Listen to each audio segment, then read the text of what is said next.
கல்யாண பேச்சுல முழுக்க உண்மை சொன்ன ஒரு தம்பதியினர் பார்க்கணும். நீங்க கேட்பாங்க, இந்த குடும்பம் எப்படி? இந்த பொண்ணுக்கு சமைக்க தெரியுமா? அருமையா. அது என்ன மணல் கீழ படத்துல விசில் சொல்லுவாரு, அவன் மட்டும் கத்திரிக்காய் பண்ணான்னா 4 தெருவுக்கு வாசனை. அப்படிதானே எல்லாம் சொல்லுவோம். அது எல்லாமே விடுங்க. பொண்ணு பார்க்க போறதுன்னு ஒரு பழைய சம்பிரதாயம் இருந்தது. நம்ம போய் உட்காந்துருப்போம், அந்த மாதிரி ஒரு கையை கட்டிட்டு உட்காந்துருக்கல. அந்த பொண்ணு வந்து பவ்யமா அந்த காஃபி டம்ளரை கொடுக்கும். பார்த்துருக்கீங்களா இல்லையா? சினிமாலையாவது பார்த்துருக்கீங்களா? சினிமாலதான். சரி, உங்களுக்கு அமையல என்ன அதை கொடுக்கும் போது அப்படி பவ்யமா அடக்க ஒடுக்கமா இருக்கும். அது உண்மையா? இப்படி கல்யாணம் ஆன உடனே ஏன் சொல்லுது, நீங்க போடுற காஃபில தான் என் டே நல்லா. அந்த நாள்ல அந்த மாப்பிள்ளை இவ்வளவுதான் இருப்பார். டீ டோட்டல், சிகரெட் தெரியாது, எந்த பொண்ணையும் ஏறெடுத்து பார்க்காத ஒருத்தம். இவ்வளவு குடும்பத்துக்கு அடங்குனாங்க. 2 வீலர்ல மெல்ல 20 கிலோமீட்டர் தான் போவாங்க. அதை தாண்டி ஓட்ட தெரியாது. பிரேக்ல கால் வைக்காம வண்டியை தொடவே மாட்டான்.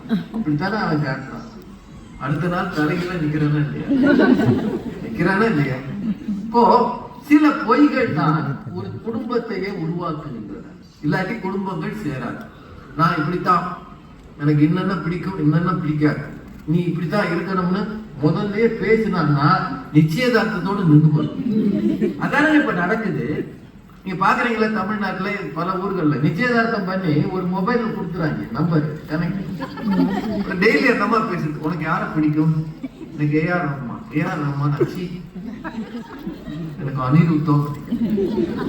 நீ இன்னும் ஏஆர் ரஹ்மான்லயா இருக்க? எங்க அப்பா எம்எஸ் சொன்னாரு, எங்க அம்மாச்சி இளையராஜா, நான் ஏஆர் ரஹ்மான். அன்னை கூப்பிட்டு சொல்றேன், அவனும் நமக்கு ஒத்து வர. அவெல்லாம் பழைய ஆளு, கட்டுப்பெட்டி சொல்லிடுறாங்கல்ல. நீ என்ன ட்ரெஸ் போட்டிருக்க? Modern dress. இப்ப எங்க வீட்டுக்கு வந்தாலும் தான் போடுறியா? எங்க அப்பா எல்லாம் இருப்பாரு, அப்படி போடுறதை நாங்க விரும்ப மாட்டோம். உடனே அந்த அப்பா சொல்லிடு, அந்த குடும்பமே நமக்கு. நான் எனக்கு விருப்பமான ட்ரெஸ் கூட போடாத ஒரு வீட்டுக்கு நான் எதுக்கு போனோம்? மது இதெல்லாம் தெரிஞ்சு வச்சுக்கோ. பிரச்சனை உங்களுக்கு தான், ஒரு பிரச்சனை இல்லை. நீங்க அங்கேயே போய் பாட்டிட்டு கேக்குறேன்னு சொல்லாதீங்க. அந்த பொண்ணு பாட்டியா அப்படின்னா ஒரு சில பொய்கள் தேவைப்படுகின்றன. ஆபீஸ்ல இவர் ரொம்ப அழகா சொன்னார். பெரிய ஆளு கேட்கிறாரு, பாஸ் இந்த ப்ராஜெக்டை பத்தி உங்க கருத்து என்ன? நம்ம உடனே என்ன சொல்றோம், இது உருப்படாது, கம்பெனிக்கு நஷ்டம் தான் வரும், பிரயோஜனம் இல்லை. சொல்லுவாங்களா? யாராவது சொல்லுவாங்களா? இவன் பாரதி பாஸ்கர் மேடமே அந்த கம்பெனியில வேலை பார்த்து சொல்லுவாங்க. என்ன சொல்றாங்க, பாஸ் இத்தனை வருஷமா நான் இங்க இருக்கேன், இது மாதிரி ஐடியா எவனுக்குமே வந்து கிரேட் பாஸ் அப்படிதானே சொல்லணும். அப்படிதானே சொல்லணும். யாருக்கு தைரியம் இருக்கு? திருவள்ளுவர் ஒன்று சொன்னார், செவி கைப்ப சொற்பொருக்கும் பண்புடை வேந்தன் கவிகை கீழ் தங்கும் உலகுனர். குரல் அருமையான குரல். அதாவது இவர்தான் ராஜானா, அவர் கிட்ட போய் நீ எல்லாம் ஒரு ராஜாவா, நீ ஆட்சியை செலுத்துற, உன் நாடு உருப்படுமா, மக்கள் கஷ்டப்படுறாங்கல்ல, ஒன்னாவது ஒழுங்கா செஞ்சிருக்கியான்னு சுத்தி நின்று திட்டுறான் பாருங்க. அது இவன் காதுல கைத்து போகிற அளவு காதுல இடிக்குமா. அப்படி திட்டுறவனையும் பொறுத்துக்கிட்டு இருக்கிற ராஜா தான் உலகத்துக்கு நல்ல ராஜான்னு திருவள்ளுவர் எழுதியிருக்கிறார். இப்படி சொல்ல யாருக்காவது தைரியம் இருக்கா? இடிப்பாறை இல்லா ஏமரா மன்னன் கெடுப்பார் இலானும் கெடும், இலானும் கெடும். தன்னஞ்சறிவது பொய்யற்க பொய்த்தபி தன்னஞ்சே தன்னை சுடும். அதுதான் முக்கியமான இடத்துல ஒரு ஏகாரம் இருக்கு. எவ்வளவு விஷயங்கள் யாரும் சொல்ல முடியாது. நம்ம ஊர்ல இருக்கிற ஆட்சியாளர்கிட்ட போய் யாராவது சொல்லுவாங்க? நான் இந்த ஊர்ல சொல்றேன், நம்ம நீங்க செய்யற திட்டம் எல்லாம் விளக்காது, இது சரிப்படாதுன்னு இதனால ஒரு நன்மை இல்லைன்னு சொல்லுவாங்க. யாராவது சொல்லுவாங்களா? சொன்னா அர்த்தத்துல ஒரு கேஸ் போட்டு உள்ள வச்சுருவாங்க. சொல்ல முடியுமா அவங்களால? நான் சொல்லியிருக்காங்க. அந்த காலத்துல பெரும் புலவர்கள் சொல்லியிருக்காங்க, மந்திரிகள் சொல்லியிருக்காங்க. அதான் அவங்க சொன்னாங்க. தசரதன் அவையில் அப்படி இருந்தாங்க. அவன் சொல்லியிருக்கான், மன்னனை எதிர்த்து பேசுவதற்கு அவனுக்கு துணிச்சல் இருந்தது. அவன் தான் சரியான ஆள். ஆனா நம்மால அன்றாட வாழ்க்கையில சொல்ல முடியாது. இது எல்லாத்தையும் விடுங்க. இங்க இருந்து சென்னையில போய் இறங்குறீங்க, கஷ்டப்பட்டு ஒரு எமிரேட்ஸ்ல இடம் பிடிச்சு லக்கேஜை ஏற்றி 23 46 கிலோ இருக்கிற அப்பட்டையும் அள்ளி உள்ள போட்டு, உங்களுக்கு 30 25 ஒரு அங்கிருந்து வந்ததுனால எங்களுக்கு கொஞ்சம் கூட இல்லை, ஒரு 30 25 ஏற்றிட்டு போறீங்க. இங்க விற்கிறது எல்லாத்தையும் வாங்கி திணிச்சு ஒரு கழுத்தை சுத்தி நகர், அது தெரியக்கூடாதுன்னு இந்த வரைக்கும் ஒரு பனியன், அதுக்கு மேல ஒரு ஷர்ட். அந்த பொண்ணா தனியா நீ முன்னாடி போ, சேர்ந்து போனா கண்டுபிடிச்சுவாங்க. இதெல்லாம் சொல்லி நடந்து போகலாம். கஸ்டம்ஸ்ல கூப்பிடுறாங்க, என்ன சொல்லணும்? 30 போகும்.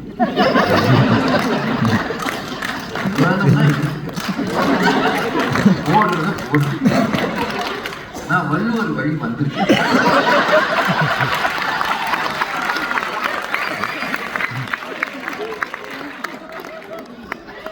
அரசாங்கத்துக்கு விரோதமா ஒன்றும் செய்ய மாட்டேன். அரசாங்கம் வேணா எனக்கு விரோதமா என்ன ஒன்றும் செய்ய மாட்டேன்.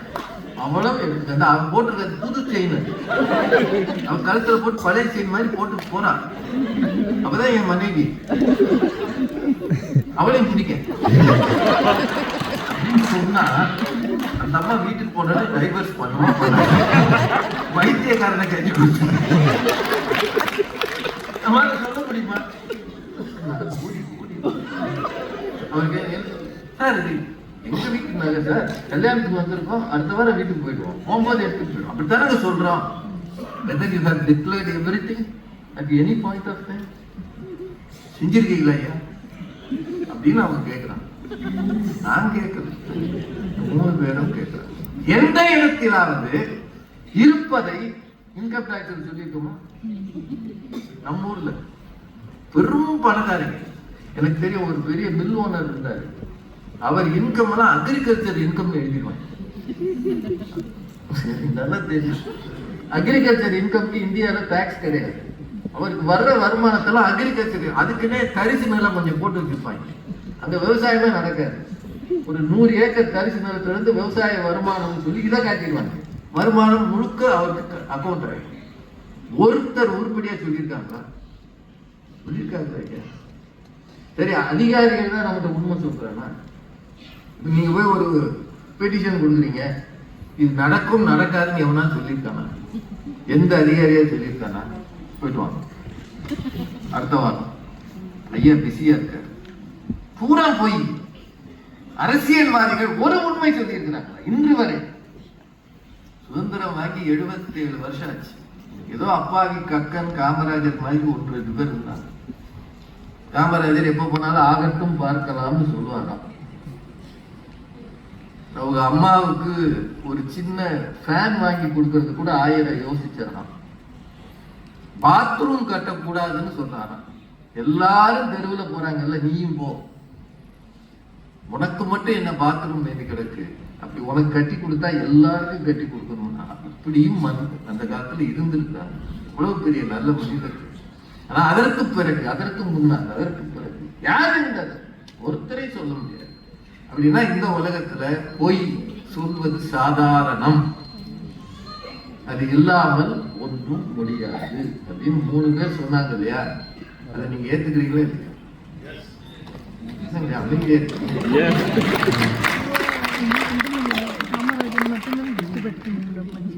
நடைமுறை வாழ்க்கையில சின்ன சின்ன பொய்கள் நம்மை சுற்றி தொடர்ந்து வருகின்றன. சொந்தக்காரங்கிட்ட உண்மை பேச முடியுமா? இப்ப நீங்க ஒரு ஞாயிற்றுக்கிழமை, சனியா லீவா, ஞாயிற்றுக்கிழமை நல்லா தூங்கலாம்னு 2 மணிக்கு போய் படுக்க போறீங்கன்னு நீங்க அந்நேரம் ஒருத்தர் சொல்லாம வந்து பெல் அடிக்கிறாங்க. அப்பதான் நல்லா பிரியாணி சாப்பிட்டு படுக்க போறீங்க. சொல்லாம இந்த பக்கம் வந்தேன், உன்னை பாட்டு போலாம்னு வந்துட்டேன். உள்ள அந்த அம்மா சொல்லுவோம், அவனுக்கு அறிவு இல்லை. 2 மணிக்கு ஒரு வீட்டுக்கு போறானே, அவனுக்கு அறிவு பார்த்தா நம்ம என்ன சொல்லுவோம், நான் வந்ததுல ஏதாவது உங்களுக்கு பிரச்சனையா?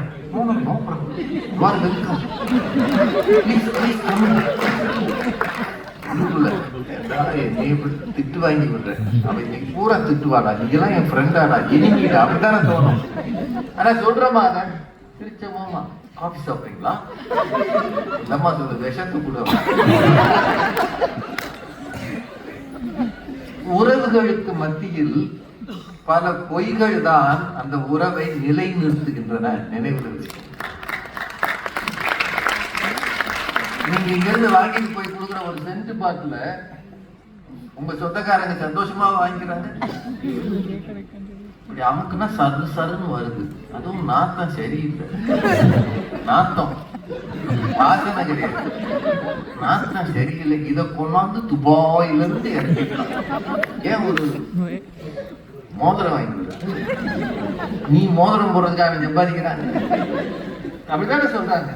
ஆனால் நம்மளை பார்க்கற, உங்களுக்கு இன்னும் துபாயில இருக்கீங்க, சந்தோஷமா இருக்கீங்க, நாங்க இங்க கிடக்கோம், எப்போய் வராதவங்க வந்திருக்கீங்க, என்ன சாப்பிடுறீங்க, அத்தனையிலும் பொய் இருக்கிறது. பொய்கள் இல்லை என்றால் இந்த உலகத்திலே எல்லாம், இந்த உலக இயக்கமே நின்று போகும்.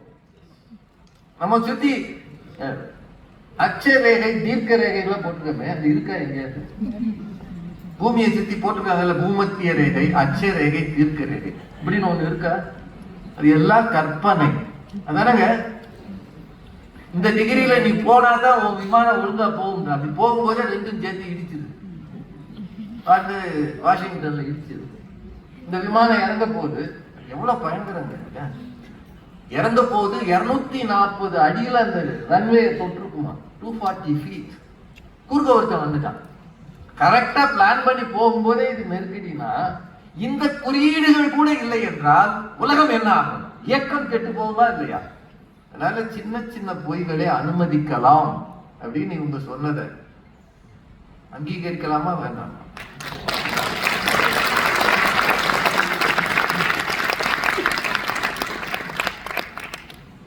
அப்படியே விட்டுட்டா இந்த பாவம் மது ரொம்ப வருத்தப்படுவார். ஒரு பாட்டிக்கிட்ட போய் அழுவார். போய் சுகமானதுதான். எப்போ வாழ்க்கையை ரொம்ப லைட்டா எடுத்துக்கிறோமோ அப்போ போய் சுகமானது. ஆனா எப்போ கொஞ்சம் யோசிக்க ஆரம்பிக்கிறோமோ ஏதோ ஒரு சுமை வருது. நீங்க சொன்ன பொய் எப்படியும் மாட்டிடும், எப்படியும் மாட்டிடும்.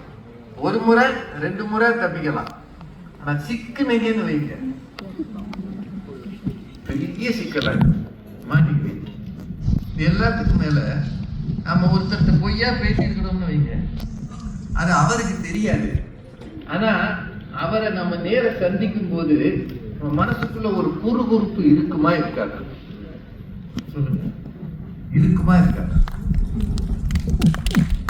இருக்குமா இருக்காது? நம்ம ஊர்ல ஒரு பழமொழி சொன்னா, குற்றம் உள்ள நெஞ்சு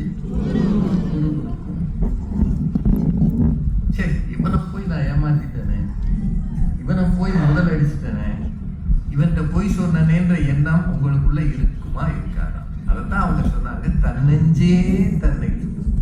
உங்க நெஞ்சு எப்படியா உங்களை சொல்லும்?